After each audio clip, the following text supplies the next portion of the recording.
आज हम शुरू करेंगे भारतीय दर्शन से। भारतीय दर्शन से क्यों शुरू करेंगे? एक रास्ता भारत का है, एक रास्ता पश्चिम का है। और भारत में एक सामान्य मान्यता है कि जो भारत का नहीं वो पश्चिम का है। मजेदार बात है कि वो जापान को ही पश्चिम मान लेते हैं, जबकि जापान तो पश्चिम नहीं है। चीन भी पश्चिम हो जाता है, ऑस्ट्रेलिया पश्चिम हो जाता है।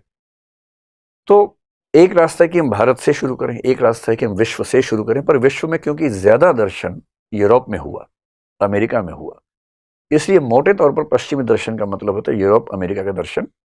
हालांकि उसके अलावा थोड़ा चीन, थोड़ा जापान को भी हमें कभी ना कभी समझना चाहिए, उसको भी कभी समझेंगे जरूर। भारत से क्यों शुरू करें? इसके मेरे पास दो तीन कारण हैं। एक कारण तो स्वाभाविक लगाव है कि हम भारत के हैं, तो क्यों ना पहले अपने इतिहास को ही जान लें, अपनी परंपरा को ही जान लें। दूसरा कारण तार्किक भी है कि अगर हम दर्शन के इतिहास को देखें तो दुनिया में दर्शन की शुरुआत भारत से ही हुई। और ये बात सत्यापित है, तथ्यों के स्तर पर है कि दर्शन इस दुनिया में सबसे पहली बार भारत में विकसित हुआ। मैंने पिछली बार को जिक्र किया भी था। पूरे पश्चिम का पहला दार्शनिक थेल्स 6ठी शताब्दी ईसा पूर्व में, 6th century BC में हुआ। लेकिन हमारे यहाँ उस समय महावीर थे, उस समय गौतम बुद्ध थे, और उससे कम से कम 1000 साल पहले, कुछ लोग तो उससे कई हजार साल पहले की बात कहते हैं, कम से कम 1000 साल पहले हम वेद लिख चुके थे, उपनिषदों को लिखने के प्रोसेस में थे। तो क्योंकि हमारा दर्शन सबसे पुराना है, तो क्यों ना बात वहीं से शुरू करते हैं। एक कवि थे मैथिली शरण गुप्त, आपने नाम सुना होगा, राष्ट्र कवि का दर्जा उनको दिया जाता है। उनकी बहुत किताबें हैं, शानदार किताबें हैं। सबसे बढ़िया जो किताब है उसका नाम भारत भारती है। और उसमें वो जो अतीत खंड है, बताते हैं कि हमारा अतीत किन मामलों में अच्छा रहा, महान रहा। तो उसमें एक बड़ी प्रसिद्ध पंक्ति है, संसार को पहले हमी ने ज्ञान शिक्षा दान की। संसार को पहले हमी ने ज्ञान शिक्षा दान की, आचार की, व्यवहार की, व्यापार की, विज्ञान की। तो मैं जब भी ये पंक्ति पढ़ता हूं मेरा मन करता है कि इसमें किस तरह से दर्शन भी ठूंसूं किसी तरह से, क्योंकि बाकी सब तो उन्होंने बोला, दर्शन का जिक्र नहीं किया, जबकि दर्शन भी हमारा दुनिया का सबसे पुराना दर्शन है। वो बात तो आनी चाहिए। तीसरा कारण बहुत पर्सनल है। पर्सनल ये है कि मेरी वजह से मेरे परिवार में कुछ व्यक्तियों को फिलोसफी पढ़ने का शौक इस बीच में हो गया, जिनमें एक मेरे बड़े भैया अमेरिका में रहते हैं पिछले 15-20 साल से, वो भी शामिल है। तो उनको मैंने पिछले साल एक किताब सजेस्ट की थी, सोफीज वर्ल्ड, जो उन्होंने पढ़ी और बड़ा खुश होकर पढ़ी। और कुछ दिन पहले उन्होंने कहा कि यार विकास, बाकी सब ठीक है, इससे पूरा वेस्टर्न फिलोसफी समझ में आ गई, पर इंडियन फिलोसफी के लिए कोई ऐसा रेफरेंस नहीं मिल पा रहा जो हम पढ़ें, जहां से पढ़ें चीजें आसान रूप में मिले। तो मैंने उनसे कहा, वैसे तो घर की मुर्गी दाल बराबर होती है, लेकिन आप थोड़ा भरोसा कर सके तो मैं खुद ही उस पर शुरू करता हूँ। तो एक कारण ये भी है कि इंडियन सही शुरू करते हैं। बहुत सारे ऐसे लोग हैं, क्योंकि पश्चिमी दर्शन पे बहुत सारे रिसोर्सेज मिल जाते हैं, भारतीय पर नहीं मिलते। तो भारतीय दर्शन पे कुछ दिन चर्चा करके उसको समझते हैं, फिर हम पश्चिम की ओर बढ़ेंगे। देखिए, भारतीय दर्शन को समझने का मतलब क्या है, आज हम दो बातों पर गौर करेंगे। आज एक इंट्रोडक्शन रखेंगे भारतीय दर्शन का, तो उसमें दो बातों पर गौर कर सकते हैं। एक गौर तो ये कर सकते हैं कि पूरी इंडियन फिलोसफी कैसे कैसे डेवलप हुई। एक उसका हिस्टोरिकल पर्सपेक्टिव क्या है, इसका ऐतिहासिक अनुक्रम क्या है, या हिस्टोरिकल पर्सपेक्टिव क्या है। हमारी टीम ने कुछ कमेंट्स भेजे, कहा कि कुछ लोग ऐसे हैं जो हिंदी सुनते हैं लेकिन पढ़ नहीं पाते, तो आप बोर्ड पे थोड़ा सा अंग्रेजी में ज्यादा लिखेंगे तो उनको समझ में आ जाएगा। तो भाई ये जो लिखा है इसको देवनागरी में भारतीय दर्शन कहते हैं, इंडियन फिलोसफी समझ लीजिए, ठीक है। एक तो देखेंगे उसका हिस्टोरिकल पर्सपेक्टिव, वेद से शुरू होकर क्यों ना हम ओशो रजनीश तक ही समझ लें, कैसे कैसे डेवलपमेंट्स हुई, कब क्या हुआ, किसने क्या किया, ताकि एक फ्रेम बन जाए, एक क्लासिफिकेशन आपके दिमाग में ठीक से सेट हो जाए कि भारतीय दर्शन का मतलब क्या होता है, कहां से कहां तक होता है। फिर देखेंगे कि इंडियन फिलोसफी में क्या कुछ ऐसे कॉमन फीचर्स हैं जो आमतौर पर सभी दार्शनिकों में नजर आ जाते हैं, या सब में ना भी हैं तो 80% 90% में नजर आ जाते हैं, जिससे आपको टेंडेंसी समझ में आ जाए कि भारतीय दर्शन का सामान्य जो मिजाज है वो क्या है, सामान्यतः वो किस तरह से चीजों को देखने का आदि रहा है। अगर मैं आपसे पूछूं कि आप किस दर्शन को मानते हैं, शायद आप बता नहीं पाएंगे, क्योंकि आप किसी को एग्जैक्टली मानते नहीं। पर आश्चर्य की बात है कि जितनी आपकी दार्शनिक मान्यताएं हैं वो सारी की सारी भारतीय दर्शन में हैं। जैसे आपको अपना दर्शन नहीं पता, पर आपको यह पता है कि मृत्यु के बाद पुनर्जन्म होता है। आप में से अधिकांश की राय में ऐसा होता होगा। तो पुनर्जन्म भी तो दर्शन है ना, दार्शनिक धारणा है। आप में से लगभग सब ये मानते होंगे कि हमारे शरीर के भीतर एक आत्मा नाम का द्रव्य है, वस्तु है, या कुछ है, आत्मा है। अभी आत्मा भी तो दर्शन की धारणा हुई ना, कहां से आ रही है? कभी आपने सुना होगा कि ईश्वर की मर्जी के बिना संसार में पत्ता भी नहीं हिलता है। ये भी एक दर्शन का नाम है, इसको पैंथीज्म, सर्वेश्वरवाद कहते हैं। ये भी दर्शन ही तो है। कभी आपसे गलती से किसी को चोट लगती होगी, आपको लगता होगा कि मेरा इसका फल मुझे मिलेगा, ये कर्म सिद्धांत है। ये भी दर्शन का हिस्सा है। आप जानते नहीं है कि आपका दर्शन क्या है, पर आप दिन भर में कम से कम 50 बार दार्शनिक बातें करते जरूर हैं। आप सब दार्शनिक हैं, बस पता नहीं कि आप दार्शनिक हैं। ऐसा होता है, नॉर्मल बात है, सामान्य बात है। इसलिए हम सब दार्शनिक हैं, अनिवार्य है। हम चाहकर भी अदार्शनिक नहीं हो सकते। बस ये होता है कि हमें पता नहीं होता कि हमारी कौन कौन सी मान्यताएं हैं और वो कहां कहां से आ रही हैं, उनके रूट्स क्या हैं। वही आज समझने का प्रयास करेंगे। तो यदि शुरुआत करें कि इंडियन फिलॉसफी का एक हिस्टोरिकल पर्सपेक्टिव क्या है, या हिस्ट्री ऑफ इंडियन फिलॉसफी क्या है, कहां कहां से फिलॉसफी की शुरुआत हमारे देश में हुई। अगर मैं इसको कुछ युगों में बांटना शुरू करूं तो आप कह सकते हैं कि सबसे पहले जो फिलॉसफी का युग है उसको आप वैदिक एज या वैदिक युग भारतीय दर्शन का कह सकते हैं। मैं बहुत बोरिंग वाली हिस्ट्री नहीं पढ़ाऊंगा, तनाव वाली। हम हिस्ट्री का उतना ही पढ़ेंगे जितना हमें समझना जरूरी है, बहुत बहुत विस्तार में जाने की जरूरत नहीं है। वैदिक एज का मतलब मोटा मोटा क्या है कि एक तो जो वेद हैं, वेद को कुछ लोग VEDA लिख देते हैं, कुछ बहुवचन करने के लिए S भी लगा देते हैं, वेदास कह देते हैं, तो वेद कह लीजिए। और एक शब्द आपने शायद सुना होगा, उपनिषद। मेरी मजबूरी है कि मैं रोमन में लिख रहा हूं, देवनागरी में नहीं लिख रहा हूं, क्योंकि बहुत सारे ऐसे लोग हैं जो हिंदी समझते हैं, बस पढ़ नहीं पाते देवनागरी, तो उनको भी बात समझ में आ सके, इसलिए ऐसा कर रहे हैं। वेद आपको पता है कि बहुत पुरानी रचनाएं हैं। कुछ लोग बोलते हैं कि 10,000 साल पहले की, कुछ बोलते हैं 5-6 हजार ईसा पूर्व की रचनाएं हैं।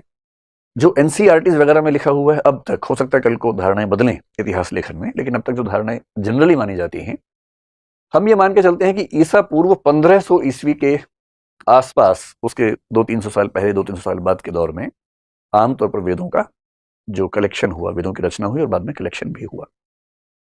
वेदों को किसने लिखा पता नहीं, ये किसी एक व्यक्ति की रचना हो नहीं सकती है, ये बहुत विराट सोर्सेज हैं। हजारों लोगों ने वनों में रहते हुए, तपस्याएं करते हुए इन मंत्रों की रचनाएं की होंगी। न्याय दर्शन कहता है कि वेदों की रचना ईश्वर ने की है, क्योंकि ये मानवीय नहीं हो सकता। मीमांसा दर्शन कहता है कि वेदों की रचना ईश्वर ने भी नहीं की है, वेद अकर्तृक हैं। अकर्तृक का मतलब किसी ने रचना नहीं की है, वेद नैसर्गिक हैं, नित्य हैं, प्राकृतिक हैं। हाँ, ये हो सकता है कि वेदों के ज्ञान को कुछ लोगों ने कंपाइल कर दिया हो, लेकिन वेदों की रचना ईश्वर भी नहीं, क्योंकि मीमांसा दर्शन ईश्वर को मानता नहीं है। क्योंकि वो ईश्वर को मानता नहीं है, तो ईश्वर ने रचना की कैसा मान सकता है? तो न्याय दर्शन ईश्वर को मानता है, तो वो कहता है ईश्वर ने की है। लेकिन हम ये मान सकते हैं कि बहुत सारे लोगों ने बहुत सदियों तक चीजों को लिखा, इकट्ठा किया गया। वेदों को इकट्ठा जिस व्यक्ति ने किया उसको आमतौर पर हम कहते हैं कि वो वेद व्यास थे। कुछ कुछ हिंदी में लिख देता हूं, वरना मैं हिंदी लिखने भूल जाऊंगा। तो जो वेद व्यास नाम के ऋषि हुए, वेद व्यास बहुत ही विराट योगदान वाले व्यक्ति माने जाते हैं। हालांकि स्वामी विवेकानंद ने कहा कि वेद व्यास को एक व्यक्ति नहीं रहे होंगे, एक समूह या एक परंपरा रही होगी, क्योंकि एक व्यक्ति इतना कैसे कर सकता है। ये वो व्यक्ति हैं जिन्होंने सारे वेदों को कंपाइल किया। ये वो व्यक्ति हैं जिन्होंने 18 पुराणों की रचना की।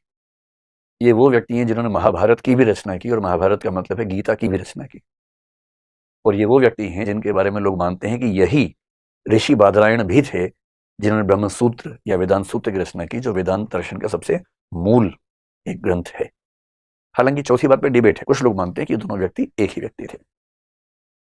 वेद 4 हैं, आपको अच्छे से पता ही है, जिनमें से एक का नाम ऋग्वेद है, एक का नाम सामवेद है, एक का नाम यजुर्वेद है, एक का नाम अथर्ववेद है।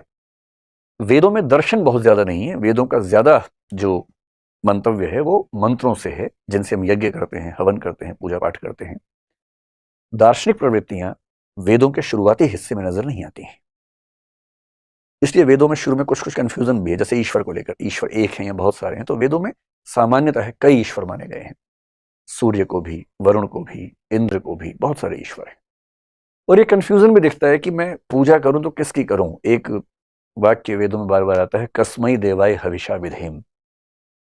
फिर इस कंफ्यूजन का समाधान क्या निकाला गया कि अरे भाई, सब रास्ते एक ही रास्ते हैं, एकम सद्विप्रा बहुधा वदंती, इसमें ऋग्वेद में कहा गया है। एक ही सत्य है, अलग अलग तरीके से कहा जाता है।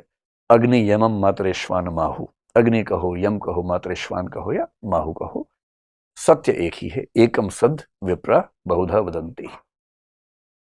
लेकिन वेदों में आपको हल्का हल्का कंफ्यूजन दिखेगा, क्योंकि उस समय शुरुआती चिंतन हो रहा है और ये निश्चित नहीं हो पा रहा कि हम ब्रह्मांड की व्याख्या कैसे करें। हर वेद के 4 हिस्से माने जाते हैं, जिसमें पहले हिस्से का नाम होता है संहिता। और संहिता का बेसिक मतलब है मंत्र, जिन मंत्रों से हम पूजा पाठ करते हैं। तो जब भी आप वैदिक मंत्र सुनेंगे तो इसका मतलब है कि वो वेद का कौन सा हिस्सा है? संहिता। संहिता के बाद दूसरा हिस्सा होता है जिसको बोलते हैं ब्राह्मण। ब्राह्मण का बाद में तो वर्ण व्यवस्था में एक वर्ण का नाम हो गया, लेकिन ब्राह्मण का बेसिक मतलब वेदों में है कि जब पूजा पाठ होगा उसके विधि विधान क्या होंगे, उन विधि विधानों का वर्णन ब्राह्मण कहलाता है। ऐसा मानते हैं कि ये विधि विधान करने वाले व्यक्ति बाद में इसी वजह से ब्राह्मण ही कहलाने लगे होंगे। तीसरा जो शब्द है या तीसरा जो हिस्सा है उसको बोलते हैं आरण्यक। अरण्य होता है जंगल। आरण्यक का मतलब है कि जो लोग वनों में निवास करते हैं, तपस्वी वगैरह हैं, उनके लिए आचार व्यवहार के क्या नियम हैं वो आरण्यक में होते थे। और सबसे मजेदार बात, वेदों का ही जो चौथा हिस्सा होता है उसका नाम होता है उपनिषद। इसलिए उपनिषद कोई अलग चीज नहीं है, उपनिषद वेदों का ही हिस्सा है। बहुत सारे उपनिषद माने जाते हैं। आपने सुना होगा कि उपनिषद 108 माने जाते हैं, जिनमें से लगभग 10 से 12 बड़े महत्वपूर्ण हैं। जैसे बृहदारण्यक बहुत महत्वपूर्ण है, छांदोग्य बहुत महत्वपूर्ण है। सबसे 2 पुराने उपनिषद जो हैं बृहदारण्यक और छांदोग्य माने जाते हैं। अगर आप देखेंगे तो बृहदारण्यक उपनिषद का संबंध किससे है, तो हमारा जो वेद है उसमें यजुर्वेद जो है बृहदारण्यक इससे जुड़ा हुआ है, इसके अंतर्गत है। सामवेद के अंतर्गत छांदोग्य उपनिषद आपको अंतिम हिस्सा मिलेगा। और क्योंकि उपनिषद वेदों का ही अंतिम हिस्सा है, इसलिए उपनिषदों का एक नाम वेदांत भी होता है। और वेदांत का मतलब है वेदों का अंतिम हिस्सा। उपनिषद जो है ना वो है फिलॉसफी। शायद इस पूरी दुनिया में उस समय तक वैसी फिलॉसफी को सोच भी नहीं पाया होगा जितनी गहरी फिलॉसफी उपनिषदों में दिखती है, वेदांत में दिखती है। इसलिए अगर आपको समझना हो कि भारतीय दर्शन के शुरुआती स्तर पर दर्शन का सबसे गहरा बिंदु कहां दिखता है, वो क्या है? उपनिषद है। 10-12 उपनिषद बहुत महत्वपूर्ण है। और उपनिषदों में लगभग वो सारी धारणाएं जो आप आज मानते हैं आ चुकी थी। आत्मा होती है या नहीं, वेदों में कहीं कहीं हल्का सा कंफ्यूजन दिख सकता है, लेकिन उपनिषदों तक आते आते आत्मा निश्चित हो गई है कि आत्मा नाम की एक संरचना है। फिर एक मोक्ष की धारणा आपने सुनी होगी, जिसको लिबरेशन कह देते हैं, मुक्ति कह देते हैं। मोक्ष की धारणा भी उपनिषदों में स्पष्ट हो गई है। कहीं कहीं स्वर्ग का जिक्र आता है, लेकिन भारतीय परंपरा में मोक्ष सबसे ऊंचा आदर्श माना गया, वो उपनिषदों में स्पष्ट हो चुका है। फिर आपने एक पुनर्जन्म यानी कि रीबर्थ नाम की चीज सुनी होगी। और भारत के लगभग सब लोग मानते हैं कि हम मरने के बाद पुनः पैदा होते हैं, और हम जो पैदा हुए हैं उसके पीछे भी हमारा जन्म रहा है। ये जो धारणा है, ये धारणा उपनिषदों में स्थिर हो चुकी है पूरी तरह से। इससे ये सारी की सारी धारणाएं, आत्मा हो, मोक्ष हो या रीबर्थ हो। और आपने एक शब्द सुना होगा ब्रह्म। वेदों में बहुत सारे ईश्वर हैं, लेकिन इस बात का जवाब देना मुश्किल है कि ये अंततः एक पूरा हिरार्की ऑर्डर कैसा है, कौन है परम सत्ता जिसके तहत सारी छोटी सत्ताएं आती हैं। उपनिषद तक आते आते मान लिया गया कि एक परम तत्व है, वो ब्रह्म है। और जब आप लॉजिकली आगे बढ़ेंगे तो आपको मानना पड़ेगा कि ब्रह्म भी सगुण नहीं, निर्गुण है। निर्गुण का मतलब होता है जो निराकार है, जिसकी विशेषताएं बताना संभव नहीं होता है। नेति नेति आपने एक शब्द सुना होगा, न इति न इति। परम तत्व ऐसा भी नहीं है, परम तत्व वैसा भी नहीं है। ये क्यों होता है आगे चल के समझेंगे। आज तो केवल एक इंट्रोडक्शन है, जब विस्तार में किसी विषय पर आएंगे तब समझेंगे कि ऐसा क्यों बोलना पड़ता है। क्यों उपनिषदों ने ब्रह्म की व्याख्या करते हुए बार बार नेति नेति कहा कि ब्रह्म ऐसा भी नहीं है, ब्रह्म वैसा भी नहीं है। और क्यों शंकराचार्य ने, आदिगुरु शंकराचार्य ने इस बिंदु को बहुत ज्यादा हाईलाइट किया आगे चलकर, कई 100 साल बाद क्यों ऐसा किया। इसलिए मोटी सी बात है कि उपनिषद में लगभग वो सारी दार्शनिक मान्यताएं हैं जो हम आज तक फॉलो करते हैं। विशेष रूप से जो हिंदू धर्म को मानने वाले व्यक्ति हैं वो आमतौर पर इसको आज तक फॉलो करते हैं। ये इंडियन फिलॉसफी का पहला फेज है। लेकिन इसके बाद क्या हुआ? इसके बाद कहते हैं कि जब वैदिक कर्मकांड काफी ज्यादा बढ़ा तो बहुत सारे लोगों की रुचि इन चीजों से हटने लगी, और विशेष रूप से पशु बलि पर आधारित जो यज्ञ थे उनको लेकर एक सामाजिक विरोध शुरू होना हुआ। उसका कारण मानते हैं कृषि प्रधान अर्थव्यवस्था जब आने लगी तो उसके साथ कुछ नए डेवलपमेंट्स हुए।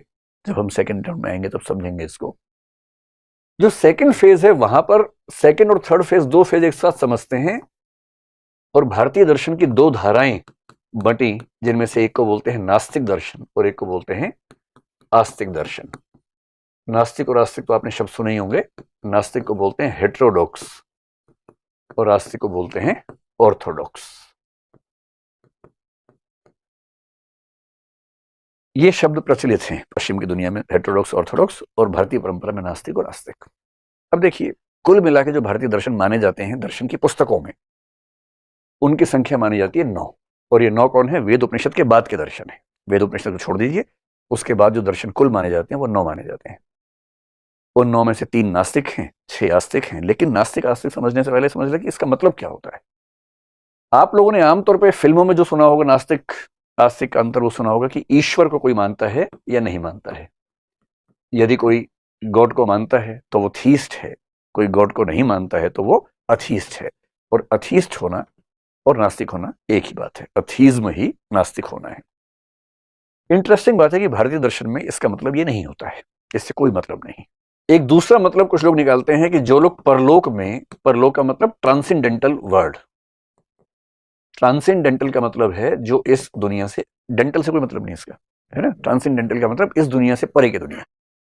जो मानता है कि इस दुनिया के परे कुछ नहीं है वो नास्तिक है। जो मानता है कि ना, इस दुनिया के परे कुछ है और बहुत महत्वपूर्ण है, वो कुछ ट्रांसेंडेंटल बिलीफ रखता है और उसके बारे में ये कहते हैं कि वो आस्तिक व्यक्ति है।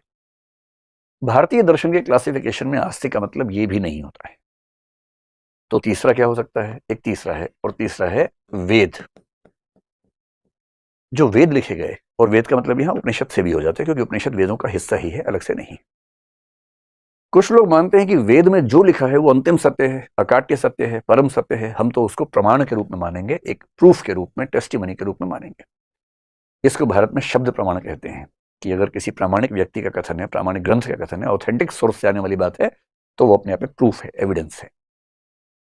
तो जो लोग मानते हैं कि वेदों में लिखी बातें एविडेंस हैं, प्रूफ हैं, अपने आप में सच हैं, उन पर कोई डाउट नहीं करना चाहिए, वो वेदों में आस्था रखते हैं, उनको कहते हैं आस्तिक। और जो कहते हैं कि ना भाई, वेदों में लिखी बात ठीक है, ठीक हो भी सकती है, नहीं भी हो सकती है, हम इसी बात से नहीं मान लेंगे कि वेद में लिखा तो सच है, तो हमारी वेदों में वैसी आस्था नहीं है, उनको बोल देते हैं नास्तिक। इसे ध्यान रखना है कि भारतीय परंपरा में जब हम क्लासिफिकेशन करते हैं, नास्तिक का मतलब होता है जो वेदों को प्रूफ नहीं मानते, एविडेंस नहीं मानते, प्रमाण नहीं मानते। और ऐसे दार्शनिकों की संख्या 3 है। आपने शायद एक का नाम सुना होगा, चारवाक। जानते हैं इसको? आपके आसपास होंगे 2-4, इनका मिलना ज्यादा आसान काम है। एक दर्शन है जैन दर्शन, जैनिज्म, और एक दर्शन है बौद्ध दर्शन, यानी कि बुद्धिज्म। चारवाक, जैन और बौद्ध, ये तीनों वो दर्शन हैं जो वेदों को प्रमाण के रूप में स्वीकार नहीं करते, क्योंकि ये वैदिक जो स्ट्रक्चर था उसके खिलाफ ही आंदोलन के रूप में उठे थे। और जो आस्तिक दर्शन है उनकी संख्या 6 है, लेकिन वो 2-2 के ग्रुप में काम करते हैं। एक ग्रुप है जिसमें सांख्य और योग, आपने नाम सुना होगा, सांख्य दर्शन और योग दर्शन। जो इंडियन फिलॉसफी के डेवलपमेंट का सेकंड एज है, वो दरअसल ये वाली एज है जिसको हम नास्तिक दर्शन कह रहे हैं। ये वाली एज है सेकंड। इस समय चारवाक उठे। आपने ऋषि बृहस्पति का नाम सुना होगा। बहुत इंटरेस्टिंग बात है कि चारवाक दर्शन की रचना करने वाले कौन थे? गुरु बृहस्पति थे। उनकी रचना से चारवाक दर्शन पैदा हुआ। उन्होंने क्यों रचना की, इसकी एक कहानी है, जब चारवाक को पढ़ेंगे तब समझेंगे। जैन दर्शन आपको पता ही है। महावीर जो हैं, जिनको भगवान महावीर जैन लोग कहते हैं, उनकी भूमिका सबसे प्रमुख है। हालांकि वो अकेले नहीं है, वो 24वें तीर्थंकर हैं। तीर्थंकरों की परंपरा के अंतिम तीर्थंकर माने जाते हैं। बौद्ध दर्शन किससे आए? गौतम बुद्ध से आया। आपने ये भी सुना होगा कि जैन दर्शन आगे चल के 2 हिस्सों में बट गया, श्वेतांबर, दिगंबर हो गया। बौद्ध परंपरा भी आगे चलकर 2 बड़ी परंपराओं में बटी, हीनयान, महायान। और अगर आप 1956 को ध्यान रखें तो एक और परंपरा बनी, नवयान। इसलिए बौद्ध परंपरा के 3 जो रास्ते निकले, हीनयान, महायान, और 20वीं सदी में डॉक्टर अंबेडकर के माध्यम से नवयान बना 1956 में। एक वो भी प्रसंग इसमें आता है। तो सेकंड फेज में ये हुआ। अब इस सेकंड फेज के विरुद्ध आप कह सकते हैं कि तीसरा पीरियड शुरू हुआ। और वो कौन सा पीरियड है? जो वेदों और उपनिषदों को फिर से रीइंस्टेट करता है, फिर से स्थापित करने का प्रयास करता है, जो जैन, बौद्ध और चारवाक के खिलाफ खड़ा होता है। और ये लोग कौन हैं? ये वैदिक और औपनिषदिक साहित्य की नई व्याख्याएं करते हैं। पूरी तरह से उस पर बेस न हो तो भी कम से कम उसको प्रमाण मानते हैं, और ये सब कहलाते हैं आस्तिक दर्शन। और आस्तिक कौन? जो वेदों को प्रमाण मानता है। नास्तिक कौन? नास्तिको वेद निंदकः मनुस्मृति में कहा गया है, नास्तिक वो है जो वेद का निंदक है। इस बात पर भारतीय दर्शन में एक सर्वसम्मति है कि नास्तिक का मतलब वो माना जाएगा। सांख्य और योग आपने नाम सुना होगा, ये दोनों दर्शन बहुत क्लोज हैं, इसलिए इनको एक ग्रुप मानते हैं, ग्रुप ऑफ फिलोसफी है। ऐसे ही आपने एक नाम सुना होगा न्याय, और एक सुना होगा वैशेषिक। न्याय और वैशेषिक भी एक जॉइंट वेंचर जैसा समझ लीजिए कि दो समूह एक साथ मिलकर काम कर रहे हैं। कुछ हिस्से पर आप काम करेंगे, हम मान लेंगे, कुछ हिस्से पर हम काम करेंगे, आप मान लेंगे। जैसे न्याय दर्शन ने ज्ञान मीमांसा पर ज्यादा काम किया, वैशेषिक ने तत्व मीमांसा पर ज्यादा काम किया, और एक दूसरे को मान लिया, तो इससे वो एक ग्रुप बन गया। और जो तीसरा ग्रुप बना उसका नाम है मीमांसा और वेदांत। मीमांसा और वेदांत, इन 6 फिलॉसफीज को अगर एक साथ जोड़ दें तो इसके लिए भारतीय दर्शन में एक शब्द चलता है, षट दर्शन। षट का मतलब क्या होता है फिलॉसफी में? 6, द कॉम्बिनेशन ऑफ 6 फिलॉसफीज, षट दर्शन। इसी षट दर्शन को बोलते हैं हिंदू दर्शन। कोई आपसे पूछे कि हिंदू दर्शन क्या है, तो पता होना चाहिए हिंदू दर्शन का मतलब है 6 दर्शनों का समूह, सांख्य, योग, न्याय, वैशेषिक, मीमांसा, वेदांत। इन्हीं 6 दर्शनों के समूह को बोलते हैं सनातन दर्शन। तो जब कोई व्यक्ति कहे कि मैं सनातनी हूं, तो इसका बेसिक मतलब क्या है कि वो इन 6 दर्शनों में कही गई बातों को प्रमाण के रूप में स्वीकार करता है, इनके प्रति आस्था रखता है। तो ध्यान रखिएगा, हिंदू दर्शन, सनातन दर्शन, षट दर्शन एक ही बात है, और इसका मतलब 6 फिलोसफीज का कॉम्बिनेशन है, ग्रुप है। ये 6 दर्शन कहां से आए? देखिए, वेदों में, उपनिषदों में बातें कही गई थी। उस समय तक लिपि का विकास नहीं हुआ था, तो लोग क्या करते थे? याद रख रख के काम चलाते थे, याद रखना पड़ता था सारा। जब आप याद रख के आगे बढ़ेंगे तो ज्यादा लिखना चाहेंगे, कम लिखना चाहेंगे? कम, ताकि याद रखना आसान रहे। तो इस दौर में क्या हुआ, इसको सूत्र युग भी कहते हैं। सूत्र लिखे गए। सूत्र क्या होता है? फॉर्मूला, कि बहुत संक्षेप में एक बात कह दो, उसी में सारी बात आ जाए। जैसे उपनिषदों में कुछ सूत्र हैं जिनको महावाक्य कहते हैं, आपने सुना होगा, अहम ब्रह्मास्मि। ये बृहदारण्यक उपनिषद का बड़ा प्रमुख सूत्र है, मैं ही ब्रह्म हूं, अहम ब्रह्मास्मि। फिर आपने सुना होगा तत्वमसि। तत्वमसि बहुत महत्वपूर्ण सूत्र है। अगर आप केरल के शबरीमला मंदिर में जाएंगे तो मंदिर के बाहर मुख्य द्वार पर लिखा हुआ है तत्वमसि, तत्त्वम असि, वह तुम हो। इनको बोलते हैं महावाक्य। अब ये जो सारे के सारे सूत्र हैं, इसी तरह के बहुत सारे सूत्र इस तीसरे फेज में बने, और इन सारे दर्शनों का एक एक सूत्र कहलाता है। सांख्य दर्शन क्या है? तो एक व्यक्ति ने सांख्य सूत्र की रचना की, जिसका नाम है कपिल मुनि। सांख्य सूत्र आज तक मिला नहीं है हमें। आज तक हम सांख्य सूत्र के बारे में सुनते हैं, पढ़ते हैं, पर सांख्य सूत्र अब तक मिल नहीं पाया है। उसके बारे में रेफरेंसेस मिलते हैं बहुत सारे, बाकी सूत्र सारे मिल गए हैं, सांख्य सूत्र नहीं मिला है। ऐसे ही जब योग आया तो योग सूत्र लिखा, वो लिखा महर्षि पातंजलि ने। पातंजलि का नाम आपने सुना ही है ना? वो योग दर्शन के प्रवर्तक नहीं है, योग दर्शन तो बहुत पुराना है, लेकिन उन सारी चीजों को इकट्ठा करके सूत्र के रूप में रखने का काम किसने किया? महर्षि पातंजलि ने किया। ऐसे न्याय दर्शन है तो न्याय सूत्र हुआ। न्याय सूत्र लिखा जिन्होंने, उनका नाम अक्षपाद गौतम कहते हैं उनको। गौतम मुनि, गौतम 2 हैं, गौतम बुद्ध हैं, एक गौतम मुनि दूसरे हैं। तो जो दूसरे गौतम मुनि हैं, जिनको अक्षपाद भी कहते हैं, उन्होंने न्याय सूत्र लिखा। फिर वैशेषिक दर्शन जब हुआ तो वैशेषिक सूत्र लिखा गया। आपने एक ऋषि कणाद का नाम सुना होगा, तो कणाद ऋषि वैशेषिक सूत्र के रचनाकार थे। मीमांसा का जो सूत्र लिखा, मीमांसा सूत्र, उसके रचनाकार माने जाते हैं ऋषि जैमिनी। और इस पूरी परंपरा में जो सबसे महत्वपूर्ण दर्शन हुआ आगे चलकर, अगर आज के दिन में भारत के किसी व्यक्ति को, विशेष रूप से हिंदू व्यक्ति को, न पता हो कि उसका दर्शन क्या है, तो आप आंख बंद के कह दीजिए उसका दर्शन वेदांत दर्शन है।